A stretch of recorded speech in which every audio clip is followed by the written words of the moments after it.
আলিফকে কেউ চিনেন? মুনা, হাই। কত বড় সাহস! তোর এত বড় সাহস কি করে হলো আমাকে হাক করার? হ্যাঁ, তোর এই নোংরা হাত দিয়ে আমাকে টাচ করার! সামান্য একটা চায়ের দোকানে চায়ের দোকানদারি করিস আর তুই তুই আমাকে ছুঁইলি? হ্যাঁ, তোর এত বড় সাহস কি করে হলো? আমি তো নূর আলিফ, আপনি আমার সাথে দেখা করতে আসছেন। কি? তুই তুই নূর আলিফ? এই, তোর চেহারা কোনোদিন আয়না দেখছিস? হ্যাঁ, তুই নূর আলিফ কি করে হস? নূর আলিফকে আমার বাবা আমার জন্য চুজ করছে। হ্যাঁ, আর নূর আলিফ তোর মতো এরকম খ্যাত কেউ হবে না। হ্যাঁ, আসছে আমি নূর আলিফ বললেই হলো। হ্যাঁ, সামান্য একটা চায়ের দোকানে চায়ের দোকানদারি করিস, আবার বড় বড় কথা, আমার সুন্দরী মেয়ে দেখছিস আর অমনি সুন্দর মতো ভাবনাও শুরু করছিস। এই, তোদের কি লজ্জা করে না কিছু? হ্যাঁ, আমি তো বুঝলাম না আমি কোথায় আসছি। আপনি হয়তো আমাকে চিনতে পারেন নাই, কিন্তু আমি আপনাকে চিনতে পারছি। আপনি তো মুনা, আমার সাথে দেখা করার কথা। আপনার সাথে তো আমার বিয়ের কথাবার্তা চলছে। Are you kidding me? হ্যাঁ, তুমি নূর আলিফ? তুমি নূর আলিফ কি করে হও? হ্যাঁ, এই এই কি অবস্থা তোমার? ছি ছি ছি, কি শার্ট, আবার মাথায় গামছা, ইয়াক! এই নদী, আমি জাস্ট বুঝলাম না আমার বাবা আমার জন্য কাকে চুজ করছে। হ্যাঁ, মানে আমার বাবা কি আমার সম্পর্কে কিছু জানে না? জানে না তার মেয়ে লাইফস্টাইল কিরকম? এরকম একটা খ্যাত কি করে চুজ করলো? আর যে মিস্টার, তুমি, হ্যাঁ, তুমি কি করে ভাবলা যে তোমার মতো এরকম একটা খ্যাতকে আমি বিয়ে করব? হ্যাঁ, ছি ছি ছি, দেখেই তো আমার শরীর ঘিন ঘিন ঘিন ঘিন করতেছে। আর তোমার কোনো আইডিয়া আছে? হ্যাঁ, আমার লাইফস্টাইল ব্যাপারে? হ্যাঁ, কোনো আইডিয়া আছে নাকি? কোনো আইডিয়া না নিয়ে সুন্দর মতো চলে আসছো বিয়ে করার জন্য। যেই দেখছো সুন্দর একটা মেয়ের ছবি, বাবা এত কোটিপতি, ব্যাস আমার আর কি লাগে? এই মেয়েকে বিয়ে করবো, লাইফ সেট করবো, দ্যাটস ইট। কি ভাবছো? হ্যাঁ, তোমার মতো ফকিন্নিকে আমি বিয়ে করব? আরে আমি মাসে যে কয় লাখ টাকার মেকআপ ইউজ করি সেই কয় লাখ টাকা তো তোমার 14 পুরুষের জীবনের চোখে দেখে নাই। আর তোমার মতো এরকম একটা আনস্মার্ট খ্যাত আমাকে বিয়ে করতে আসছে। আর তুমি কি ভাবছো আর আমি তোমাকে বিয়ে করব?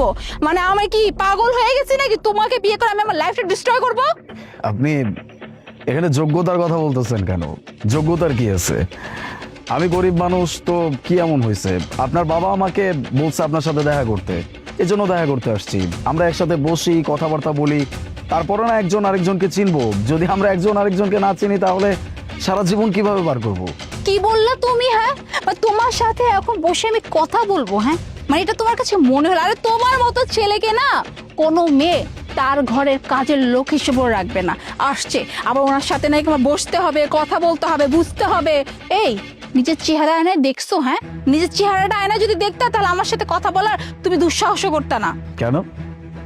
আমি কেন পারবো না? আমি গরিব বলে? একটা মানুষ গরিব হইতেই পারে, তার মানে এই না যে সে তার ওয়াইফকে ভালো রাখতে পারবে না, তার ওয়াইফকে সে দেখাশোনা করে রাখতে পারবে না, তার আবদার সে পূরণ করতে পারবে না। এরকম তো কোথাও লেখা নাই, তাই না? মোনা, তুই ওনার সাথে এরকম বাজে বিহেভ কেন করছিস? আর আঙ্কেল যেহেতু ওনাকে তোর জন্য চুজ করেছে, অবশ্যই ওনার মধ্যে কোনো ভালো কোয়ালিটি আছে, নয়তো তো আঙ্কেল ওনাকে চুজ করতো না, তাই না? তুই প্লিজ ওনার সাথে একটু বসে কথা বল। এই যে তুই, তোকে নিয়ে এসে আমি সব থেকে বড় ভুল করছি। হ্যাঁ, তুই তো একটা ক্ষেতের থেকে কোনো অংশে কম না। এত করে বলছিস ভালোভাবে চল চল না, পরে তো আসছিস একটা কি সুন্দর জুব্বা টাইপের একটা কামিজ। হ্যাঁ, নিজে একটা খ্যাত আবার আমার সাথে কথা বলতে আসছে। কি ভাল লাগছে না খ্যাতটাকে? তোর যদি এতই ভালো লাগছে তাহলে এক কাজ কর না, এই খ্যাতটাকে তুই বিয়ে করে নে। আর এমনি তো এ তোর টাইপ, বুঝতে পারলি? এটা আমার টাইপ না। আমার কাছে যদি সুযোগ থাকতো না, আমি অবশ্যই ওনাকে বিয়ে করে নিতাম, কারণ আমি বুঝতে পেরেছি উনি খুবই ভালো মানুষ। এতক্ষণ ধরে তো ওনাকে খুবই বাজে বাজে কথা বলেছিস, আর উনি চুপচাপ শুধু সহ্য করে গেছে। আর সংসার করার জন্য, সারা জীবন একসাথে থাকার জন্য না বড় লোকের দরকার হয় না, এরকম ভালো একজন জীবন সঙ্গীর দরকার হয়। আরে রাখ রাখ তোর বয়ান, তোর এই যে ব্যাগে ঢুকায় রাখ।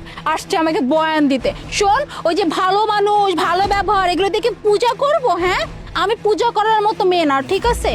আমার লাইফের লাইফ পার্টনার হবে অনেক সুন্দর, অনেক ড্যাশিং, অনেক স্মার্ট, নয় এরকম একটা গাইয়া খ্যাতের মতো আবার আমাকে কথা শোনাতে আসে। চুপচাপ এখান থেকে চল, আমার মাথা অলরেডি কিন্তু নষ্ট হয়ে গেছে। তুই আর একটু কথা বলে বিশ্বাস কর আমি পরে কি করে ফেলাম নিচে। চল দাঁড়ান।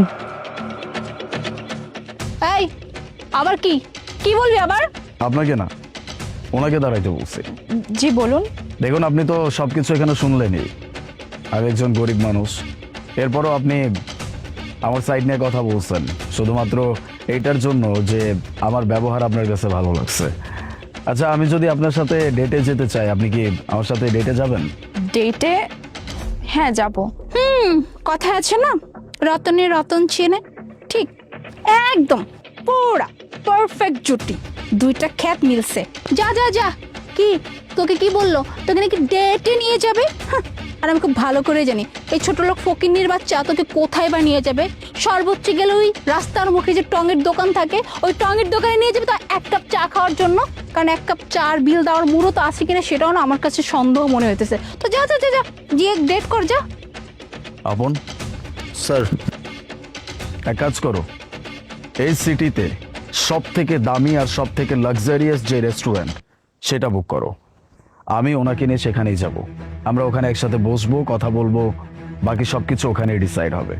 এই কি বললে তুমি? হ্যাঁ, সামান্য একটা চায়ের দোকানে চায়ের দোকানদারি করো, আবার তুমি বুক করতেছো এই সিটির সব থেকে এক্সপেন্সিভ রেস্টুরেন্ট।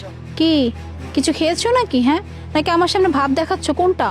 ম্যাম, আপনার কোথাও ভুল হচ্ছে। স্যার যে রেস্টুরেন্টে যাবে সেই রেস্টুরেন্টের ডিমান্ড আরো 2 গুণ বেড়ে যাবে। মানে আপনি ভুল বুঝতেছেন।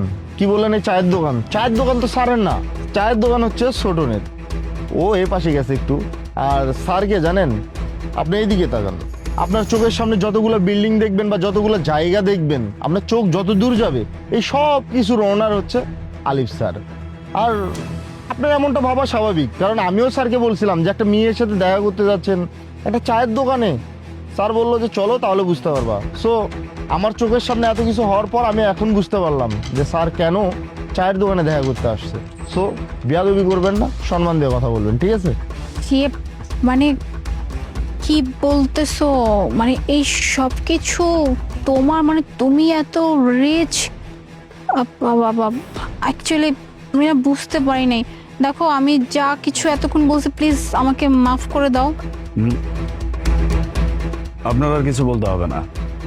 আপনি আমাকে কি বলতে চান সেটা আমি খুব ভালো করে জানি, কিন্তু এখন আপনি যাই বলবেন সবকিছুই আপনার করা নাটক হবে। আর এতক্ষণ পর্যন্ত আপনি যা দেখাইছেন বা যা বলছেন এটাই আপনার আসল রূপ। আমি আর আপনার সাথে কোনো কথা বাড়াইতে চাচ্ছি না। আপনি চলুন, চল চল চল।